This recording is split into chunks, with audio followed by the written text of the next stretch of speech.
We're going to stay in the Iranian capital now and speak with Ahmed Mousavi, who's a professor of political science at the University of Tehran. Good to have you with us, Professor. As this Iranian attack on Israel unfolds, what's your reaction to the fact that it's been launched at all? So this was long forecast by Iranian officials since the Iranian consulate in Syria was attacked by what they say was an Israeli strike on April the 1st, killing 7 Revolutionary Guard commanders, including some 2 senior commanders. What's your reaction to what we're seeing now? Well, first of all, I think the attack is much more massive than many analysts had predicted. Even analysts within Iran, most of them didn't anticipate such kind of an attack. I mean, Israel has been assassinating Iranian generals and Iranian scientists for several years now. And to a large extent, Iran has shown a lot of restraint in these circumstances. So I think after the Iranian supreme leader said that Iran would punish Israel a few days ago, I think many analysts understood that an attack would be certain. Nevertheless, I think the scale of the attack is quite surprising. I mean, launching several hundred drones and missiles directly from Iran, I think is pretty significant. We have to understand that the tensions between Iran and Israel in the past few decades have mostly been a shadow war. We haven't really had this kind of a direct confrontation between Iran and Israel. So what's happening tonight, I think, is quite unprecedented, and it's very important. Now, I think how things will unfold will really much depend on the number of casualties and the damage the Iranian attack is going to cause in Israel. We still don't know. I mean, the situation is still unfolding. I think the Israelis will respond. Nevertheless, I think the scale of their response will very much depend on the number of casualties caused by the Iranian attack. And I think the Americans will be quite worried and will try to put pressure on Israel for them to ease the situation, especially considering that this is an election year for the Biden administration. Yes, so we heard a little earlier there from the Israeli army spokesperson Daniel Hagari outlining exactly how Israel has responded so far. It said that it managed to intercept a majority of the projectiles launched from Iran using its air defense system. It also said that the attack so far has managed to damage an Israeli military base. All eyes now are on Israel's potential response to this. We know that for Iran's part, officials there have said that this should be the extent of its attack on Israel up until this point. What's your view? Do you think there is an appetite among officials in Tehran for an even bigger attack should Israel choose to respond in a more forceful way? I don't think Iranian officials want war. And the statement by the Iranian mission in the United Nations made that quite clear, that from Iran's perspective, the attack has essentially concluded in the sense that they attacked the Iranian embassy in Damascus and Iran has responded. So I think Iranian officials are hoping that Israel would not respond. Nevertheless, I think considering the scope of the attack that has happened tonight, I think Israel's image has been tarnished. So I don't think the Israelis can avoid a response to Iran.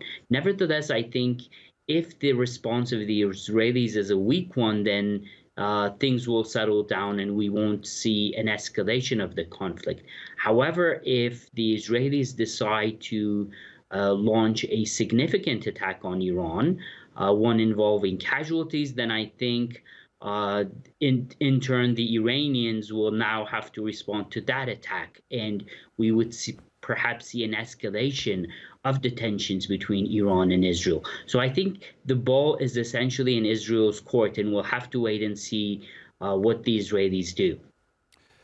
Yes, we know many world leaders have responded to the Iranian attack, the latest being the UN Secretary General Antonio Guterres, who in a statement has said that I strongly condemn the serious escalation represented by the large-scale attack launched on Israel by the Republic of Iran this evening. I call for an immediate cessation of these hostilities. I am deeply alarmed about the very real danger of a devastating region-wide escalation. I urge all parties to exercise maximum restraint to avoid any action that could lead to major military confrontations on multiple fronts in the Middle East. He's referencing there the fear that many have had since October 7th that Israel's war on Gaza could turn into a regional conflict. But in some ways, it already has, hasn't it? Because we've seen outbreaks of violence against between the Iran-backed Hezbollah and Israeli forces in Lebanon. We know that the Iran-backed Houthis in Yemen have been attacking Israel-linked ships in the seas around Yemen, and now we have this direct attack from Iran on Israel. Are you worried that this could intensify into a broader, more intense regional conflict?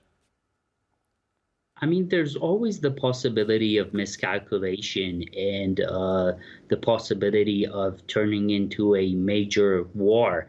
Nevertheless, I think when world leaders talk about the Iranian attack, we have to remember that when the international community has essentially failed Gaza and they have failed to stop the Israeli military machine, then they cannot come and attack other countries for defending themselves.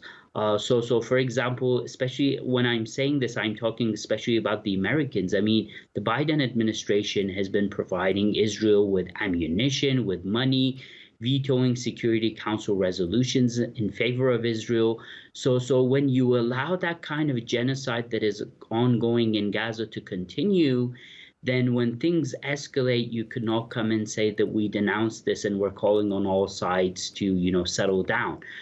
So I think part of what we're seeing tonight is a result of the Israeli genocide in Gaza and the international community's lack of will, if you will, to stop this. And this also includes European countries such as Germany and the United Kingdom. I mean, they have supported Israel unrelentlessly. And as a result of this, we're in a situation where things are very tense.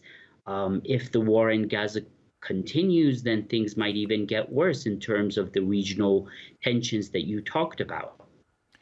Yes, and in the past hour, the US President Joe Biden has reaffirmed Washington's ironclad support for Israel in the wake of this Iranian attack. But we know that the relationship between Iran and the United States has changed markedly in the past few years. Looking back at 2015, under the former US President Barack Obama, he really sought to try to normalize relations between Washington and Tehran, didn't he? He was instrumental in forging the Iran nuclear deal that brought Iran back into the international fold, an agreement that was subsequently essentially torn up by his successor, the former US President Donald Trump. How would you describe the current state of relations between Washington and Tehran?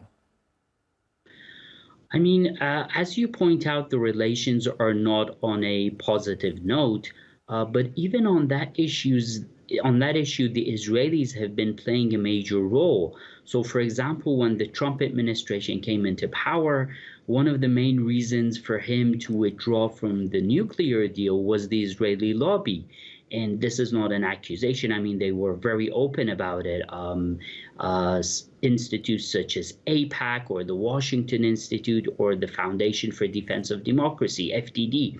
I mean, they were lobbying the administration to withdraw from the deal. So whenever the relations between Iran and the United States have improved, even a slight improvement, the Israelis were working behind the scene to destroy that relationship.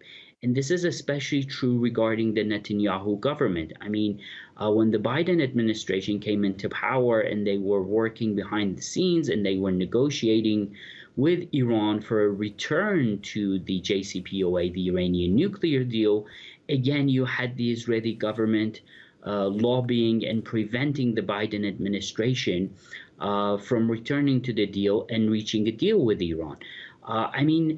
The relationship between Israel and the United States has become a very, if you will, a very weird issue in international relations. And I think that's why they call it a special relationship, because essentially you don't see that kind of a relationship between any other two countries. And you see the United States has vetoed 47 United Nations Security Council resolutions from the 1970s up to today. And that number is higher than all the other vetoes the United States has done on issues unrelated to Israel. So the issue of Israel has accounted for over 50% of U.S. vetoes in the Security Council. And as a result of that, whenever Israel breaks international law, it doesn't really care because there are no consequences.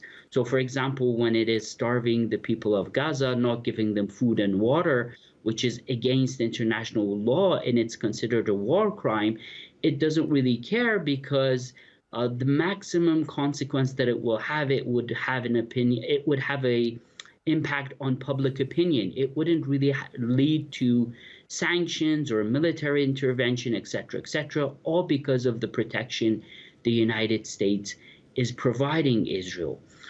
So in a sense, the Biden administration does not want an escalation of the situation. But if you look at the situation in a deeper manner, I think the Americans are responsible, partly at least, for what we're seeing today in the region. Okay, Professor, as it passes 4:15 in the morning in Tehran, where you are, we'll leave it there for now. But thank you so much for joining us here on TRT World.